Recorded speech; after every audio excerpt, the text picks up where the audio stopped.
Hey, could you be a bit more diligent with the housework? When I got home from work, I was met by my disgruntled husband. I'm sorry, I've just been so busy lately. I promise it'll calm down soon. Just bear with me. I've been working overtime continuously these past days, so I've barely had time to do house chores when I get home. I manage to do the laundry almost every day, but since it's not appropriate to vacuum late at night, I only quickly vacuum the living room on weekday mornings. For meals, I mostly resort to meal prep or takeout. Even I can't deny that I'm feeling miserably at house chores.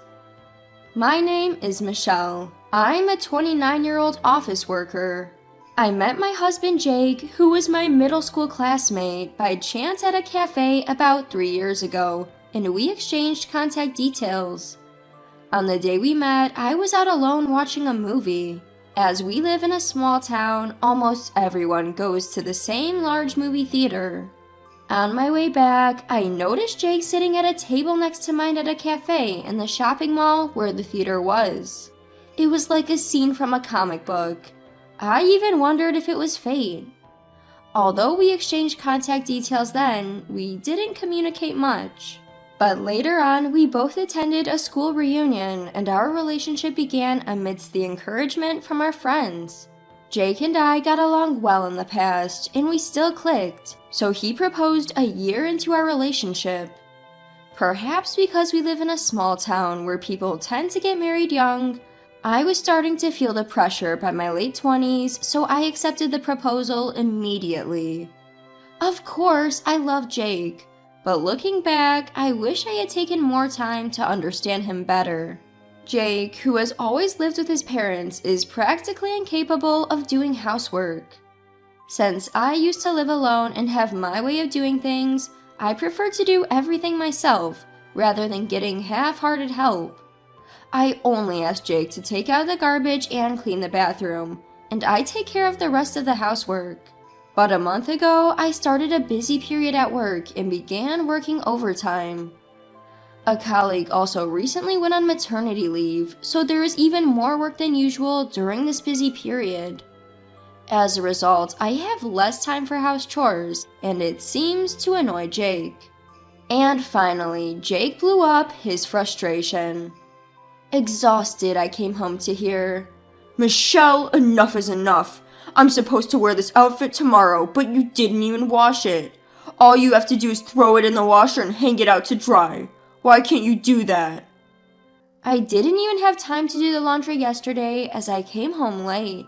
I didn't have time this morning either, so I was planning to do it when I got home today. And another takeout meal? Today, I worked late again, and when I brought home some takeout, that's what he said. I apologized, but Jake didn't seem to cool down. I mean, seriously, I'm tired too when I come home, and this is how you treat me? Jake sighed heavily as he spoke. Hearing that, I felt my blood boil. Excuse me? Then why don't you help out with the chores a little? As you said, all you have to do is throw it in the washer and hang it out to dry, right? If it's that easy, why don't you do it yourself? And you could bring dinner once in a while, couldn't you? It's not like you're supporting me financially, we're splitting the bills, and I'm doing all the chores you can't do, so stop complaining. Although I blurted it out, part of me felt relieved for speaking up.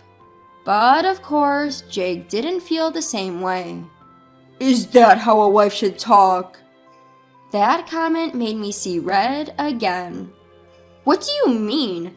I would do that if I were a stay-at-home wife. But if I quit my job, wouldn't it be hard to live on your salary alone? We talked about not quitting my job when we married, and you agreed, didn't you? And we also agreed to help each other out when things get busy, didn't we? With that, Jake heaved a sigh. That's so Michelle of you. If you're so keen on working, why not work by yourself? Women really should be keeping the home in order. Unlike you, Michelle, my girlfriend helps with the household chores, keeps the house spotless whenever I visit, and even made a homemade cake last time. At that moment, I froze.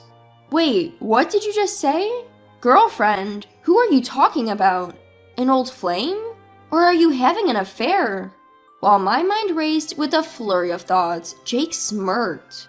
You've aged, you know. She's stunning, and what's more, she's the CEO's daughter. Her parents even endorse our relationship, and they asked if I'd be interested in succeeding the CEO.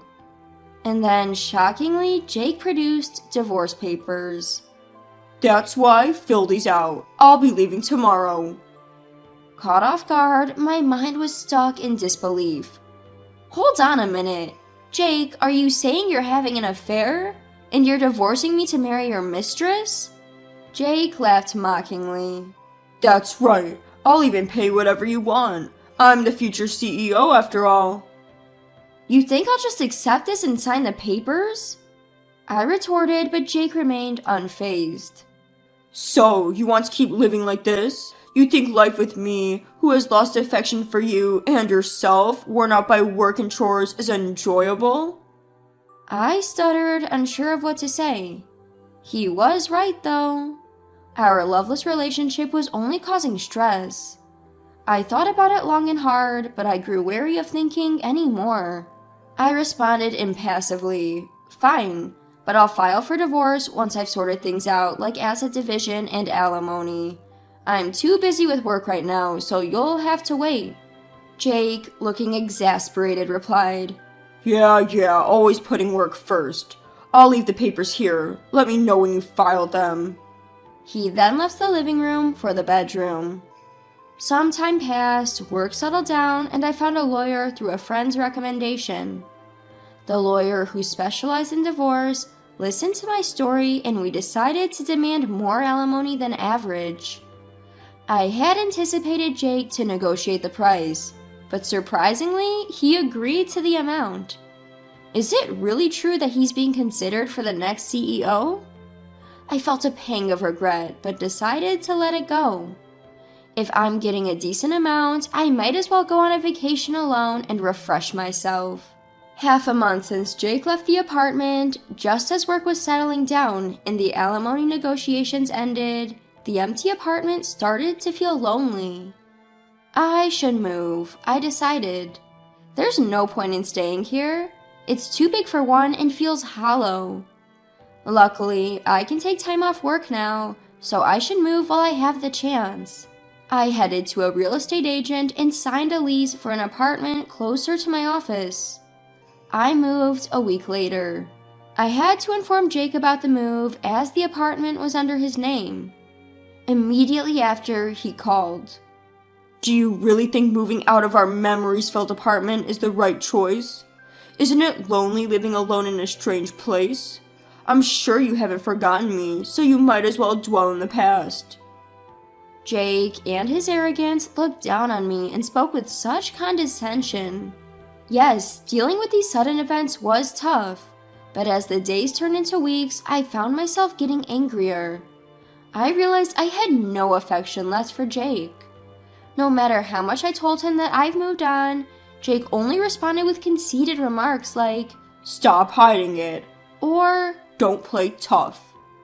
I was so annoyed by the conversation that I firmly said, Could you just pay the alimony soon? Once you do, I can file the divorce papers. Yeah, got it. I'll pay within this week, so prepare the divorce papers. My girlfriend's parents say we should live together only after we're officially married, so I'm living in a hotel now. Quit my job too, currently in a recharging phase, I suppose. Apparently, Jake had quit his job since moving out to prepare for his career change. And then he said he wants to submit the marriage license, have a grand wedding, and start their newlywed life in the mansion owned by his mistress's father. He's in a hurry to submit the marriage license. He also said that the meeting between the two families has already happened, but something about his story feels off. Jake's parents are dependable people, and it's odd to think they would go along with the meeting for a second marriage even before the divorce is finalized. I asked Jake, but his answer was vague, so the truth remains unknown. Well, maybe Jake's parents also hope for his remarriage with a president's daughter more than I do. I thought I had built a reasonably good relationship with my in-laws, so this was somewhat saddening. But it doesn't matter anymore. I told him I'll contact you once I submit the divorce papers and hung up the phone. A few days later, having received the alimony, I submitted the divorce papers. This officially ends my tie with Jake. When I contacted him, he responded with a flustered, "Understood." Judging from the way he spoke last time, he will probably remarry soon. The next day, for a change of pace, I went shopping at a mall. Unexpectedly, I bumped into Jake. As I was walking around the mall, someone called out to me from the front. "Michelle, have you aged again? You're really looking like an old hag now." When I looked up at hearing these words, it was Jake. This shopping mall is the largest one around here. It's where Jake and I once reunited, where the movie theater is located. I cursed my bad timing. Jake laughed in a mocking way, said, "Today I got remarried to Olivia, the president's daughter. Unlike you, she's beautiful and the best wife." As soon as he said this, a woman carrying shopping bags approached Jake. So this is the famous president's daughter. She's certainly beautiful, but as I looked at her, thinking her name sounded familiar, our eyes met. She also seemed a bit surprised. Could it be? While I was watching her, Jake, oblivious, continued talking. "Olivia's family owns the company that you know." Ignoring Olivia's murmuring, "Let's go," Jake informed me about Olivia's family. "I'm going to be the next president of the company. Can you believe it?" The moment Jake said this, I couldn't help but burst into laughter. Jake, with a blank look on his face, and Olivia avoiding my gaze. "So, you've remarried already. Good for you. You got a beautiful wife. She doesn't look like she's the same age as me at all." When I said this, Jake looked puzzled. Of course he would. I had mentioned the age of his new wife without him telling me. I continued laughing. "Ah, my condolences." And then I turned my back to Jake and started walking. However, Jake, ignoring Olivia's attempts to stop him, chased after me. "Michelle, what does this mean? You know her?" I told him about the high school we both attended. We were classmates. Well, you wouldn't recognize her by her face. Jake was astonished. "It's good you got a beautiful wife, but she'd better be after all the money she spent on plastic surgery." In fact, Olivia and I were high school classmates. I didn't recognize her at first by her face, but when Jake talked about Olivia's family, it clicked. I've always disliked Olivia, who flaunted her wealth. I was somewhat prominent back then due to my achievements in the sports club, and it seems Olivia didn't like that. She used to pick on me, saying that I lacked femininity because I was in the sports club, and a lot more. Olivia had this habit of belittling others, which led many of our classmates to despise her. At our recent reunion, Olivia, who had not attended, became the talk of the day. Apparently, she'd had plastic surgery to deal with her facial complex and was now a regular on the party scene. Remember the girl Jake called ugly when he saw my graduation album? I recall telling him that she was the CEO's daughter. Jake, at this memory, turned pale. "Even if she's rich, I wouldn't want that face," he had said. As the memory returned to Jake, he reddened and yelled at Olivia. "Were you deceiving me all along?" A heated argument ensued between Jake and Olivia. From their argument, it seemed they had met at one of these parties, and Olivia was completely infatuated with Jake. Olivia, in a remarkable bout of audacity, retorted, "I didn't lie. I just didn't say because you didn't ask." Jake was about to burst with anger, but Olivia cut him off. "I've been waiting all this while for you to finally break up with Michelle, your living girlfriend. Besides, it's settled that I'll work at my father's company. I can even live in a luxury apartment. It doesn't matter now. The worst part is finding out Michelle is your girlfriend. Small world, huh?" I felt something was off. "Wait, does Olivia not know you're divorced, Jake?" At this, Jake hurriedly tried to silence me, but I revealed that I was once married to Jake and had filed for divorce just the day before.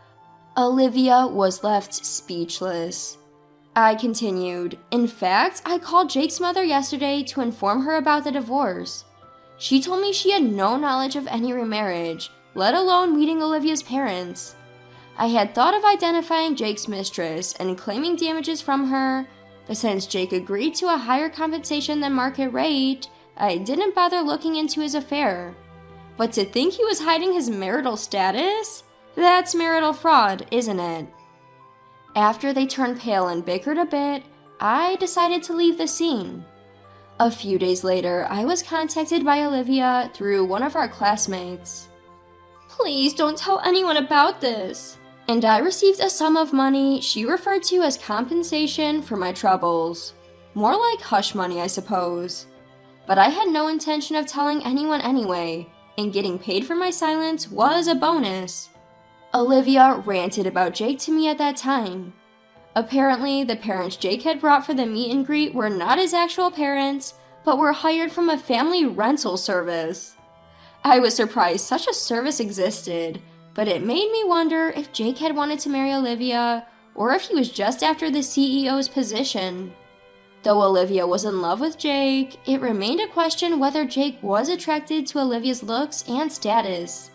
Olivia, who had since begun her marital life, could not do household chores at all, and this realization enraged Jake.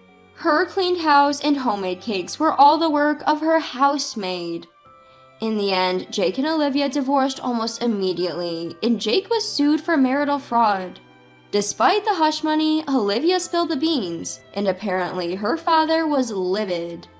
It was rumored that Jake might find it difficult to continue living in this town.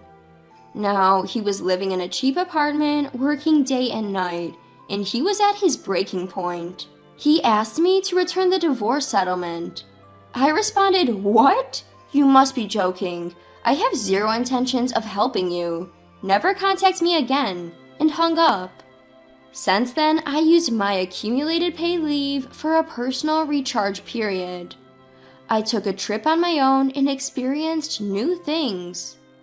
There were wonderful encounters, and I have a feeling that my life ahead will be exciting.